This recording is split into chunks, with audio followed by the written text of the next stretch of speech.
everybody. It's good to see you. I'm sorry I haven't seen you for a little while. I don't know what happens to my days, but they disappear.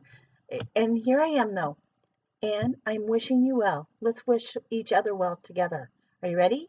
We wish you well. We wish you well. All through the day today, we wish you well. Actually, that's all through the week today. I am going to tell you a story today. It's called The Royal Food Family to the Rescue. All right? It requires you to do some actions. If I point to my stomach, and I don't know how you're going to see my stomach, I guess I'm going to have to stand up and go like that every time I want to point to my stomach. When I point to my stomach, you're going to say, ow, ow, ooh, ah, ooh. Okay, practice that. We're going to hold our tummies when we do that. Ow, ow, ooh, ah, ooh. Okay, we got it? That's what we're going to say if I point to my stomach. If I point to my mouth, we're going to say, good. If I point to you like this, that means I want the entire class, that means everybody to get up and you do the action word, whichever it is coming up next. Okay? All right. I'll remind you. We're going to go for it. So once upon a time, in a palace far, far away, lived King Henry the Egg and Queen Anna Banana. The king and queen had two healthy children, Princess Peapod and Prince Waffle. The king's uncle and favorite adviser, Sir Milkford, the scholar, lived with them in the Pyramid Palace. Together, they were known as the Royal Food Family. One day, the Royal Food Family was playing out in the courtyard. King Henry the Egg was shooting baskets. All right, so everybody has to stand up and we have to shoot a basket. You shooting the basket? Okay, I'm hoping you're doing this with me. Otherwise, I'm looking a little crazy. All right. Princess Peapod was skating. So everybody stand up and we're going to skate around the room. Are you skating? I hope you're skating because otherwise Mrs. McGrath is looking pretty silly. All right. Prince Waffle was stand up. That's what that means. Jumping rope. So everybody's jumping rope. Okay? All right, good job. And Queen Anna Banana. We left out Queen Anna Banana.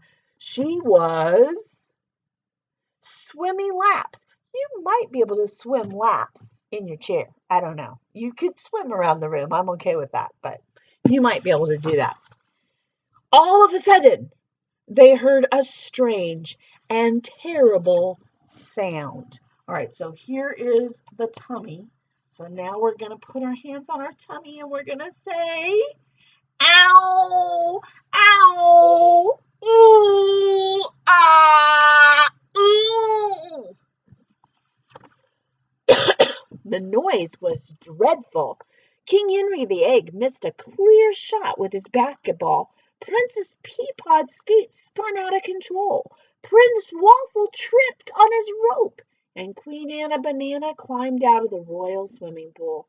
People from all over the kingdom heard this horrible noise and became frightened. The villagers... Okay, this time you're standing up and you're hurrying. Hurried.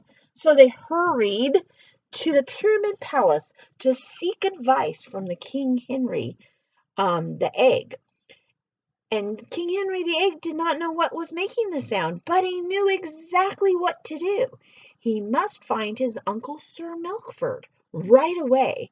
Surely Sir Milkford will recognize this frightful noise, thought a worried King Henry. Ready? Ow! Ow! Ooh! Ah! Ooh! King Henry the Egg found Sir Milkford in his study.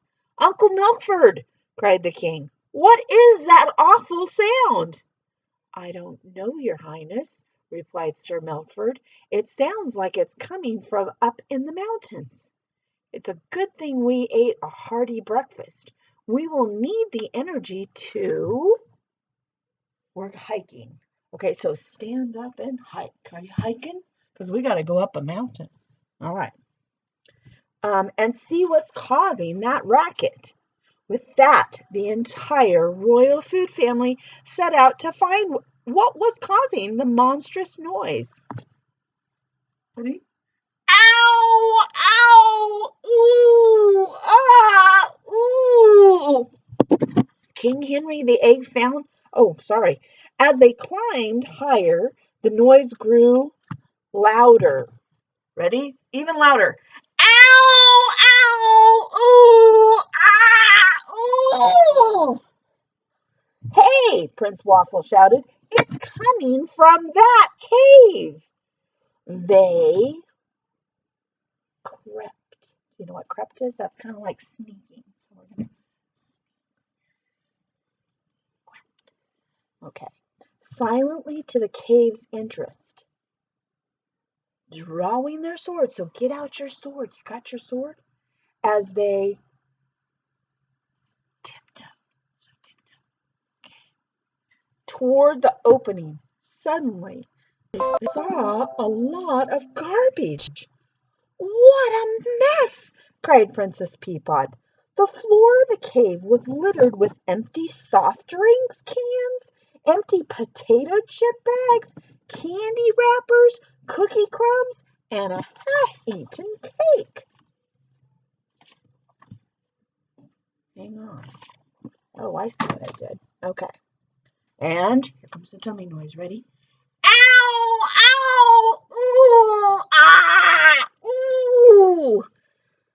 "Who's there?" asked Sir Melford as he lifted his lantern. "Run! Run!" shouted the King Henry the Egg. "It's a...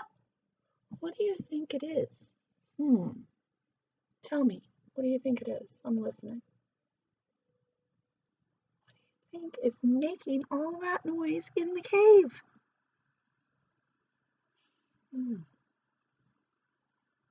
Okay, are you ready? Let's see what it is. "Run!" shouted King Henry the Egg. "It's a dragon!" "Please," moaned the dragon, "help me. I'm very sick and my body hurts all over, especially my tummy." The dragon put his head down and lay very still. "Put away your swords," yelled King Henry the Egg. "He couldn't hurt us if he tried. He's much too weak." Okay, now, gotta think again. Why do you think the dragon was so sick? Tell me, what do you think? Why was he so sick? Think about what the cave looked like. When his tummy is hurting really bad, he doesn't have very much energy. Can we help him? Asked Princess Peapod. "Of course," said Sir Melford. "We're the royal food family. We represent the 5 food groups. That's what this little dragon needs to get healthy and stay healthy." Sir Melford began to draw some pictures on the wall of the cave to show the dragon what he needed to eat. The dragon began to cry. "Why are you crying?" asked Sir Melford. "I can't see your writing," the dragon replied. "It's too dark in here." "Poor night vision," Sir Melford sighed. "Princess Peapod, give this poor dragon what he will need to help him see in the dark." Princess Peapod searched her knapsack, found some nice crunchy carrots, and handed them to the dragon. "Here," cried Princess Peapod, "eat these carrots." The dragon looked at the carrots for a moment, almost afraid to eat them. Then he gave them a try. Good," replied the dragon, crunching his carrots. As he crunched away, he asked if his vision would really get better. Of course, replied Princess Peapod. Everyone knows that carrots and other vegetables help your eyes see in the dark. I never ate carrots before, sighed the dragon. The princess was shocked. Oh, never ate carrots, she exclaimed. Well, it's about time. Sir Melford placed his lantern next to the dragon. The dragon looked terrible. He was too weak to hold his head up. His teeth were in poor shape, and his skin was full of cuts and bruises. Sir Melford stepped closer to the little dragon and smiled. We're going to help you out, little guy, he said. Then he reached into his pack. Do you like milk? Sir Melford asked. I don't know, answered the dragon. I've never tried it. Never tried milk? Sir Melford was very surprised. Next, you're going to tell me that you didn't know that milk and other milk group foods help build strong bones and teeth. They do? Said the dragon in amazement. Yes, they do. Here, take a taste, said Sir Melford, handing the dragon a bottle of milk he pulled out of his pack. Good. That tastes delicious, said the dragon. Have another, said Sir Melford, handing the dragon another bottle of milk. If you start eating foods from the milk group, your bones and teeth will get stronger and stay healthier. Next, Queen Anna Banana gave the little dragon her mirror. He gasped at the sight of himself. Oh, my dear, you're filled with fear, said Queen Anna Banana. Of course I am, exclaimed the dragon. My skin is all black and blue. I've fallen a lot lately, and I'm cut and bruised. I can't see any of my beautiful scales. How can I get my color back? Queen Anna Banana reached into a pocket in her robe and handed the dragon a large orange. If you want to heal a cut or bruise, please pay attention to the food you choose. Foods from the fruit group will help your skin heal. Just eat this orange, then see how you feel.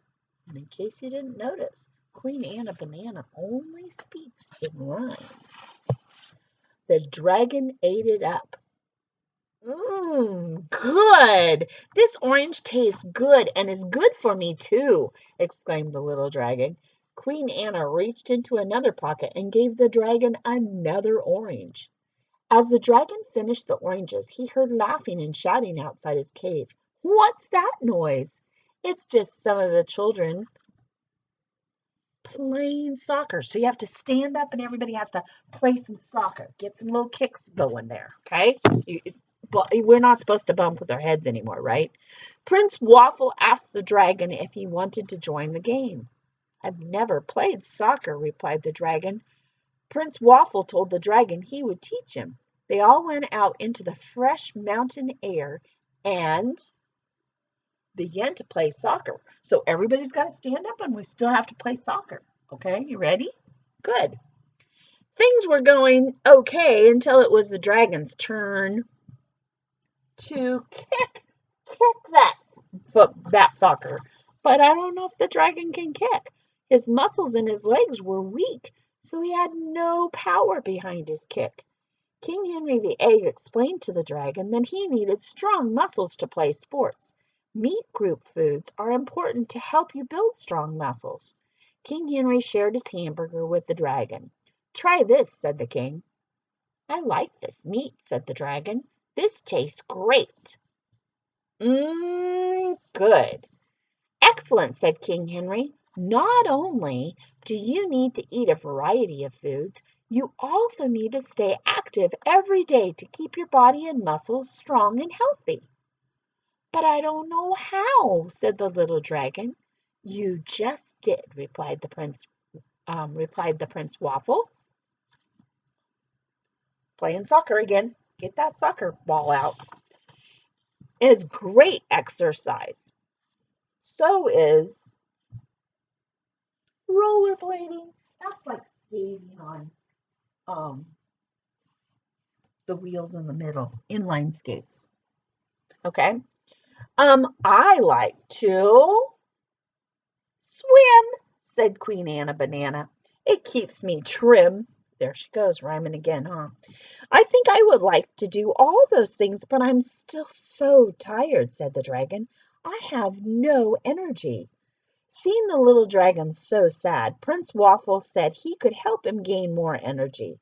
Dragon, said the prince, this is my specialty. If you want more energy, you have to eat foods from the grain group every day.